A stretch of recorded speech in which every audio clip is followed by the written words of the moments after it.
Peace, family. This is Shofar from Faux Show Energy Work, and I'm here to talk to y'all today about power. The purpose of the video is because the word power, especially in our culture, brings up different ideas, and ideas are the very thing that can cause us to take certain actions. And if we have a faulty or false belief around what the word power or the concept of what power is, then we therefore take actions, and who we are may be limited in its expression.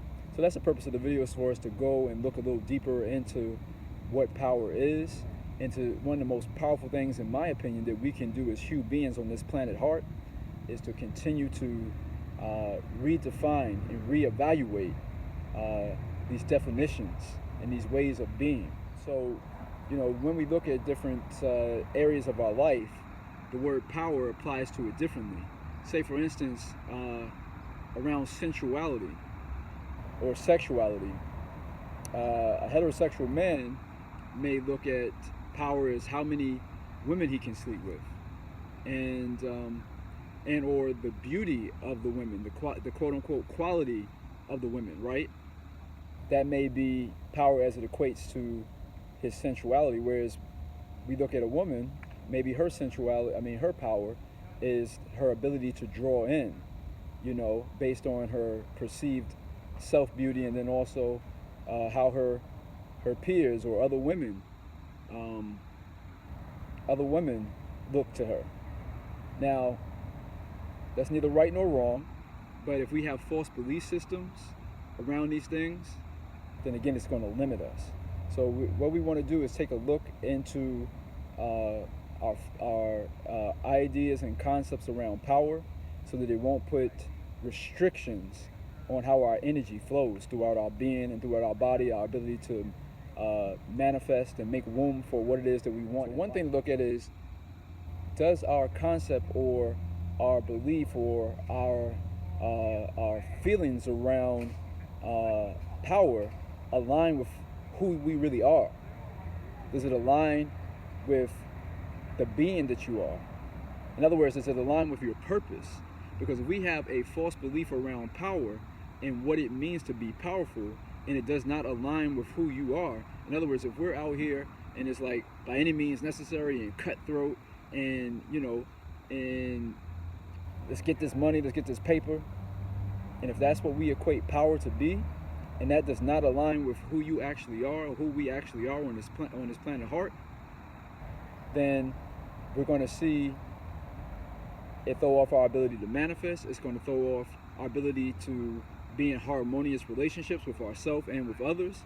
It'll also throw off our health. Okay? So that's why we want to constantly be looking at, and I say continuously be looking at, our definitions and the things that are motivating us, and what is giving us energy. So if getting money, for instance, is what we equate to power, then what that superconsciously or subconsciously is going to allow for is for us to be more machine-like in how we go about in life. What do I mean by that? Because money of itself, the paper or the digits in the computer, is dead. It does not carry a vibration. It's inanimate to a certain extent, and ultimately everything is alive, and I'm gonna go into that in another video at some point. But how much vibrancy is something bringing? But when we're talking about little pieces of paper with slaveholders, aka dead presidents, on them, because a lot of them were slaveholders, if that is the thing that we hold up as being powerful, then it allows us to be machine-like and dead and zombie-like in our other interactions. In other words, what I'm saying, if the crux of what we think of, if the core of what we think of power is something that is dead or stale or stagnant, as pieces of paper that have slaveholders on them, then the way that we go about it being on this planet is going to be less than optimum, less than vibrant as it could be. So and it's going to be allow for machine-like and code and calculated ways of being, to just clock into work or to do things that are maybe not in the best interest of all parties, but because we're operating from a core that is dead in the first place, from roots that are dead, then it allows for us to move about in a way that's going to have those type of actions. A way of power that does not have something to do with feeling is therefore not optimal. Another thing to look at is is power a individual thing? To all the single ladies out there, independent, or is it something to be done collectively, or is it both? And I would say that is the emphasis that we put on the individual part undermines the collective part, and it really needs to be both. We need to do our individual thing, and we need to also at the same time simultaneously understand the collective and look at the collective and the individual as power.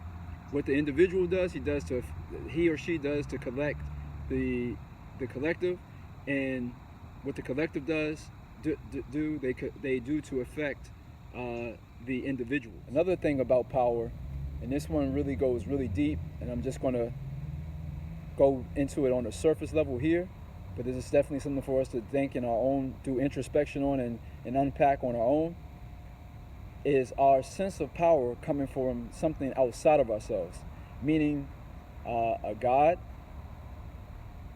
or a concept of God, and or another individual, or a government. For instance, I'm so happy when she's in my life, or I'm so happy that he loves me. What happens then when that person doesn't love you, or when they're not around? Has your power going along? This person makes me happy. We have to find, and as corny and cliche as it sounds, true power is power that can be expressed and it does not fluctuate to the place of happy now and then unhappy because the circumstances have changed. And I'm not talking about spiritual bypass. I'm not talking about not feeling, but to be jerked around in a certain way, maybe we might want to look at and see if that really feels powerful to us. Or the government, if the government doesn't change things, which it's been a long time for lots of communities that things don't change, are we going to be reliant on the government to change things for us? Is that powerful? See? So this is what I mean about really looking at where does our power come from, and again the ideas about it, and then what actions do we take. And so with that, I'm just going to throw out there that if looking at our concepts and ideas of power, what if we were to start saying that power was coming from sharing and loving? What if we really were to implant in ourselves and then into our children and into society abroad that love and sharing and cooperation are some of the key ways to express power? What would that look like? Would we still be chasing money then? Would, as a man, we still be looking to sleep with as many women as we could? Even if we did do that, wouldn't our interactions with women still be different? I would say that as far as sensuality goes in that aspect, that if we had love as the basis of expressing power, even if a man still wanted to sleep with many women, he would do it from a place of looking to empower and love the women, and so on and so forth. So we can look at all different types and different ways of our life and see where a new definition of power that is based on wisdom and cooperation and sharing and love and these other aspects of the tree of life, creativity. If we look at those things as powerful, then we would see that our interactions and our way of being here on the planet would probably look different. And again, so let me know in the comments what your thoughts on power, what you think about what I said. and what your thoughts are on power or whatever. I'd love to hear from you on that. If you like the video, please like and share and subscribe. Again, I'm Shofar from Full Show Energy Work. I do coaching for singles and couples. I do energy work for singles and couples. I have a book, Soul Sacred Orgasmic Living. And I also do a series of workshops, Hip Hop Kundalini, Intimate Relating, and KISS, Keep It Simply Sensual. If you have any other questions about anything that I do, the works that I do, or if you have, again, comments about this video, just hit me up. I'm on Instagram, and I appreciate you taking the time to check me out. Keep shining, keep climbing. Peace.